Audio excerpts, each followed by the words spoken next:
Estamos unidos em nome do Pai, do Filho e do Espírito Santo. Amém. Quarta-feira, 11 de março de 2026. Terceira semana da Quaresma. Primeira leitura. Leitura do livro do Deuteronômio 4, 1.5-9. Moisés falou ao povo, dizendo: Agora, Israel, ouve as leis e os decretos que eu vos ensino a cumprir, para que, fazendo, vivais e entreis na posse da terra prometida que o Senhor Deus de vossos pais vos vai dar. Eis que vos ensinei leis e decretos conforme o Senhor meu Deus me ordenou, para que os pratiqueis na terra em que ides entrar e da qual tomareis posse. Vós os guardareis, pois, e os poreis em prática, porque neles está vossa sabedoria e inteligência perante os povos, para que, ouvindo todas estas leis, digam: na verdade, é sábia e inteligente esta grande nação. Pois, qual é a grande nação cujos deuses lhe são tão próximos como o Senhor nosso Deus, sempre que o invocamos? E que nação haverá tão grande que tenha leis e decretos tão justos, como esta lei que hoje vos ponho diante dos olhos? Mas toma cuidado. Procura com grande zelo não te esqueceres de tudo o que viste com os próprios olhos, e nada deixes escapar do teu coração por todos os dias de tua vida, antes, ensina-o a teus filhos e netos. Palavra do Senhor. Graças a Deus.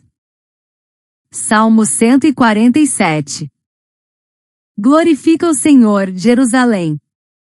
Glorifica o Senhor, Jerusalém. Ó Sião, canta louvores ao teu Deus, pois reforçou com segurança as tuas portas, e os teus filhos em teu seio abençoou. Ele envia suas ordens para a terra, e a palavra que ele diz corre veloz. Ele faz cair a neve como a lã e espalha a geada como cinza.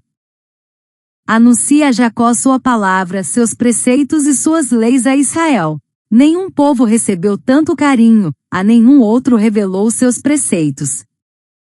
Glorifica o Senhor, Jerusalém. Evangelho. Glória a Cristo, palavra eterna do Pai, que é amor. Senhor, tuas palavras são espírito, são vida, só tu tens palavras de vida eterna. Proclamação do Evangelho de Jesus Cristo, segundo Mateus 5, 17-19. Glória a vós, Senhor. Naquele tempo disse Jesus aos seus discípulos: Não penseis que vim abolir a lei e os profetas. Não vim para abolir, mas para dar-lhes pleno cumprimento. Em verdade, eu vos digo, antes que o céu e a terra deixem de existir, nenhuma só letra ou vírgula serão tiradas da lei, sem que tudo se cumpra. Portanto, quem desobedecer a um só destes mandamentos, por menor que seja, e ensinar os outros a fazerem o mesmo, será considerado o menor no reino dos céus. Porém, quem os praticar e ensinar será considerado grande no reino dos céus. Palavra da salvação. Glória a vós, Senhor. Reflexão. No contexto geográfico e histórico, o trecho de Deuteronômio situa-se no momento liminar da história de Israel. O povo encontra-se nas planícies de Moabe, às portas da terra prometida, depois de uma longa peregrinação pelo deserto. A peregrinação de Israel pelo deserto durou 40 anos e está diretamente ligada ao episódio dos 12 espiões narrado em Números 13, 14. Quando o povo chegou a Cádiz Barneia, Moisés enviou 12 líderes para reconhecer a terra prometida durante 40 dias, embora todos confirmassem a fertilidade da terra. 10 espiões difundiram medo e incredulidade diante da força dos habitantes, enquanto apenas Josué e Calebe confiaram na promessa de Deus. A reação de revolta não foi apenas deles, mas de todo o povo, e por isso o juízo divino recaiu sobre a geração adulta que saiu do Egito e aderiu à murmuração. Todos os israelitas de 20 anos para cima não entrariam na terra, com exceção de Josué e Calebe, enquanto os 10 espiões infiéis morreram imediatamente por uma praga. Assim Israel vagou 40 anos no deserto, um ano para cada dia da missão, até que uma nova geração, formada na fé e na obediência, estivesse pronta para tomar posse da terra prometida. Politicamente, Israel ainda não é uma nação organizada segundo os moldes dos grandes impérios vizinhos, mas uma confederação de tribos que se prepara para se fixar numa terra disputada por diversos povos. Social e culturalmente, vive-se a tensão entre a memória da libertação do Egito e o risco de assimilação aos costumes cananeus. Nesse cenário, Moisés apresenta a lei não como um fardo, mas como condição de vida e identidade. Observar os mandamentos significa garantir a sobrevivência do povo na terra e preservar sua singularidade em meio a culturas marcadas por estruturas religiosas e sociais, muito diferentes, frequentemente associadas à idolatria e à injustiça. Do ponto de vista religioso, o texto revela um dado central da fé bíblica: a proximidade de Deus. Diferentemente das divindades distantes ou manipuláveis das nações vizinhas, o Senhor é apresentado como um Deus que escuta, que se deixa invocar e que caminha com o seu povo. A lei, portanto, não é apenas um código jurídico, mas expressão concreta dessa relação de aliança. Guardar e transmitir os mandamentos aos filhos e netos tem um profundo valor pedagógico e espiritual, pois mantém viva a memória das ações de Deus na história. A sabedoria de Israel não está em estratégias militares ou poder econômico, mas na fidelidade a uma palavra que orienta a vida pessoal e comunitária segundo a justiça e a comunhão. Teologicamente, essa leitura encontra eco na liturgia atual, especialmente quando a Igreja proclama a centralidade da palavra de Deus como caminho de vida. Na liturgia, a lei antiga é lida à luz de Cristo, que não a aboliu, mas a levou à plenitude, mostrando que o coração da lei é o amor a Deus e ao próximo. Assim como Israel era chamado a ser sinal de sabedoria entre as nações, a comunidade cristã, reunida em torno da palavra e da Eucaristia, é chamada a testemunhar no mundo que a verdadeira sabedoria nasce da escuta obediente de Deus e de uma vida coerente com o Evangelho. A liturgia atualiza essa aliança, recordando que Deus continua próximo e atuante na história do seu povo. Como aplicação pastoral prática, o texto convida as comunidades e as famílias a redescobrirem o valor formativo da palavra de Deus no cotidiano. Em um contexto contemporâneo marcado pelo esquecimento, pela fragmentação e pela transmissão frágil da fé entre gerações, o apelo de Moisés, "Não te esqueças-se, ensina a teus filhos", torna-se especialmente atual.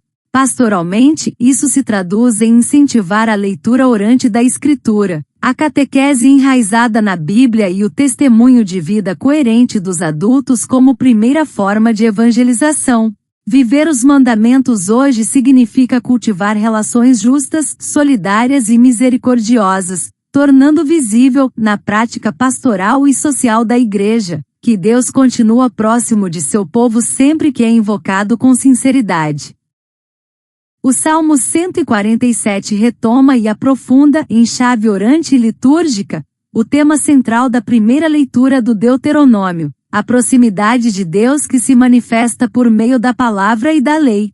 Enquanto Moisés exorta Israel a guardar os mandamentos como sinal de sabedoria e identidade entre os povos, o salmista convida Jerusalém a glorificar o Senhor porque ele protege a cidade, abençoa seus filhos e governa a criação com a força eficaz da sua palavra, que corre veloz pela terra.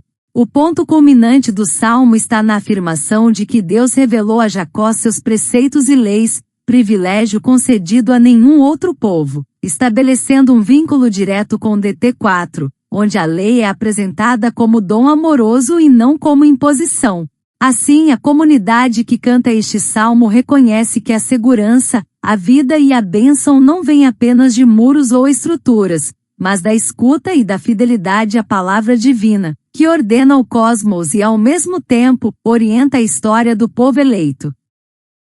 No contexto geográfico e histórico, o Evangelho de Mateus 5:17-19 situa-se na Galileia do século I, região periférica do Império Romano, marcada por forte diversidade cultural e por tensões políticas e religiosas.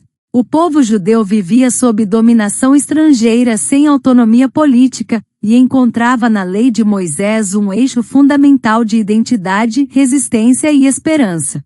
Social e culturalmente, a observância da lei estruturava a vida cotidiana, regulando desde o culto até as relações familiares e econômicas.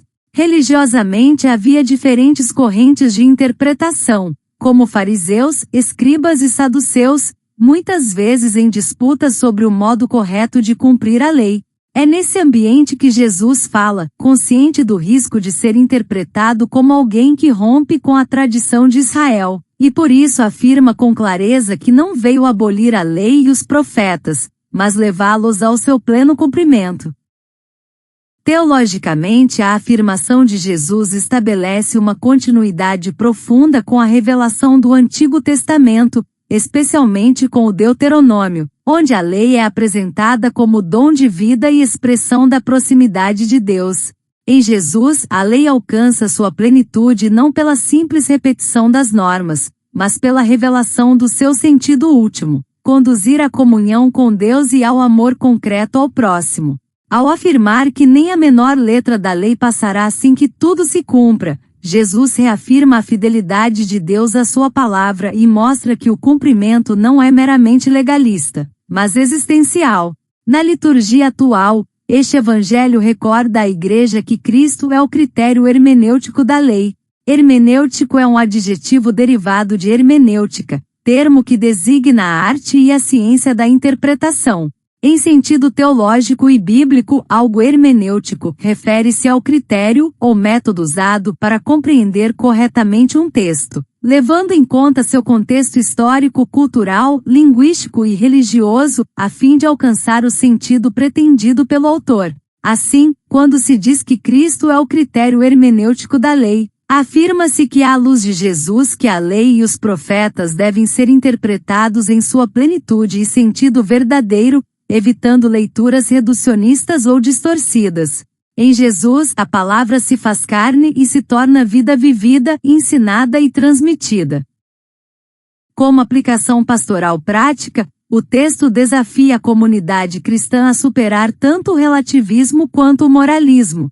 Por um lado, Jesus alerta contra a banalização dos mandamentos, por outro, aponta que a grandeza no reino dos céus está em praticar e ensinar a vontade de Deus com coerência de vida.